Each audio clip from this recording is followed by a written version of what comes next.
Hi, everyone.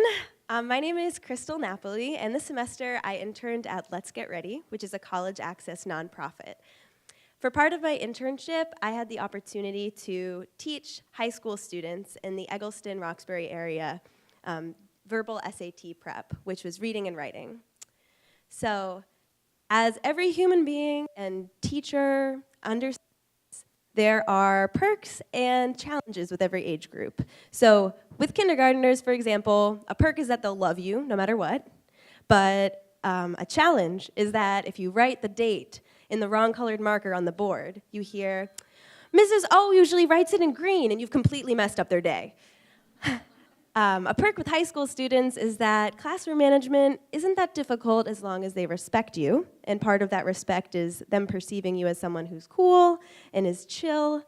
But a challenge is that high school students just know if you're not cool. They can sense it, it's their superpower or something, it's terrifying. So being cool has never really been a problem for me. Like, as an avid board game collector, and as a tuba player in the high school's competitive marching band, I was about as cool as you can get. And so I was very nervous with my first day meeting my students. I'm from New Hampshire, and most of my students grew up in a city environment, and I didn't realize how different that was going to be until one of my students, Lucky, said, "I don't trust trees anymore. They're just weird. I know if I can't see the top of the Prudential building, I've gone too far." I thought this was very interesting. And so the other thing is that I overheard people talking at Let's Get Ready and at the base, which is the site that I was interning at. And they said that the people there specifically requested a Spanish speaker. And I know how important it is to learn different languages. I know how important it is for students to be able to connect with their mentors in multiple modes. But I couldn't speak Spanish. And all those things combined, on my first day, just being very nervous, I got really upset, and when I went home that night, I actually cried a little bit because I felt like I wasn't equipped to teach these students.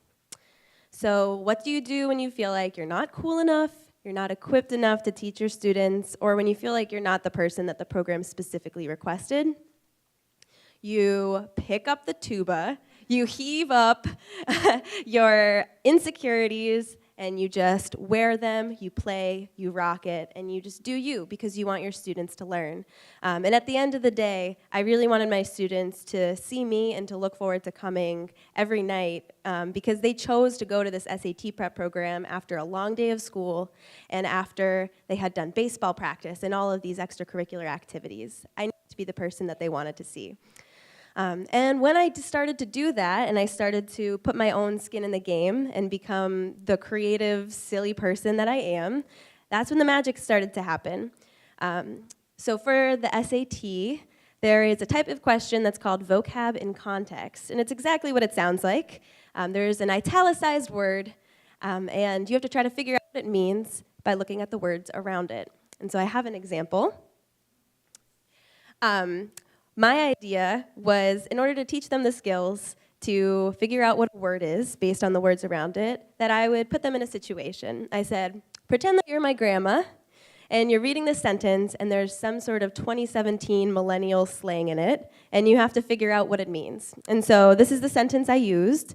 I realize that you probably all won't be able to see it, but they killed my favorite character in Game of Thrones, and I'm still so salty about it that I haven't watched the show since. In this context, salty most nearly means A, bitter, B, elated, C, needing ketchup, D, surprised. And hands shot up across the room, they all said, A, bitter. And so from there, we looked to see, if you didn't know what the word salty means, what strategies would you use in order to figure it out? And that's a skill that they could take with them to the SAT. So, fast forwarding to November 30th, 2017, the base had, we had our celebration, which is our graduation for our students, and they were going to go take the SAT just 2 days later. And we did a closing circle where we all gathered up in a circle and we took time to appreciate another person in the circle for the work that they did throughout the whole fall. And that's when one of my students, Anthony, turned to me and said, "When I think of Crystal, I think fearless." fearless. Did he realize that I went home and I cried the first night? Did he realize that I was just constantly thinking about how cool I was, whether the students wanted to see me, whether I was equipped to teach them? But fearless was the word he chose. And in that moment, Anthony taught me something. When you're vulnerable, by showing who you really are, in my case, a white girl from New Hampshire who loves board games and weird vocab exercises, it can be one of the most fear-inducing acts imaginable. But if you overcome your feeling of vulnerability in order to boldly care for the people around you and your community, that's when you're truly fearless. Thank you, everyone.